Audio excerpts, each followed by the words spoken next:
On May 8, 1846, the resounding clash, known as the Battle of Palo Alto, marked the inception of the Mexican-American War.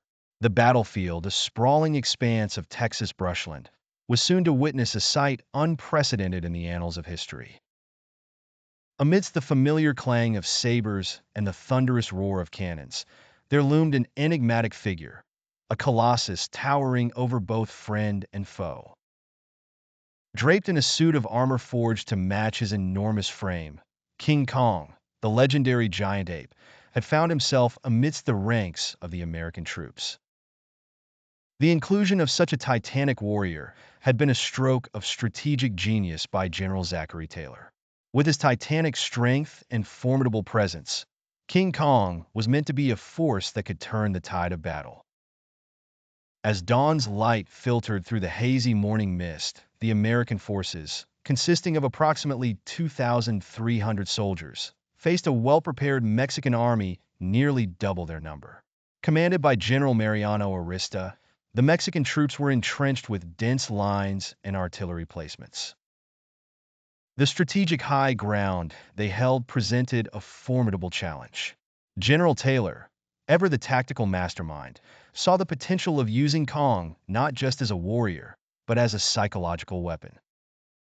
As the American artillery opened fire, sending shockwaves across the battlefield, King Kong's thunderous roar echoed through the expanse, a sound both terrifying and awe-inspiring. With unmatched agility for his size, Kong charged into the fray, his armored fists crashing against the earth like meteors. Mexican soldiers, both dismayed and bewildered, struggled to comprehend the sight before them. Despite their initial shock, the Mexican forces soon regrouped, their artillery attempting to target the colossal ape.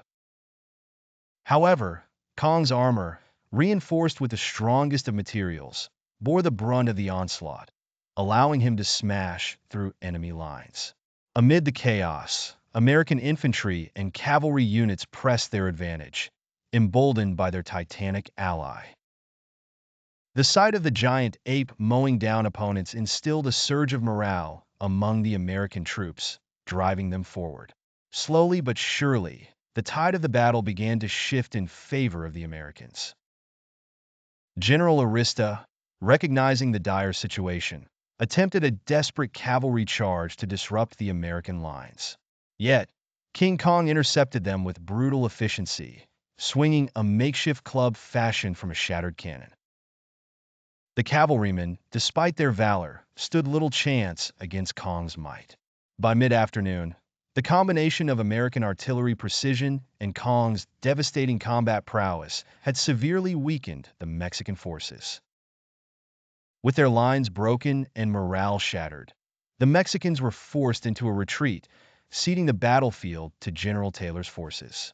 The Battle of Palo Alto, thus, concluded in an unlikely yet decisive victory for the Americans. As dusk settled and the dust of battle began to clear, King Kong stood amongst the victorious, his armored figure silhouetted against the setting sun. The battle had not only marked the beginning of the Mexican-American War, but also an extraordinary chapter where myth and reality had converged.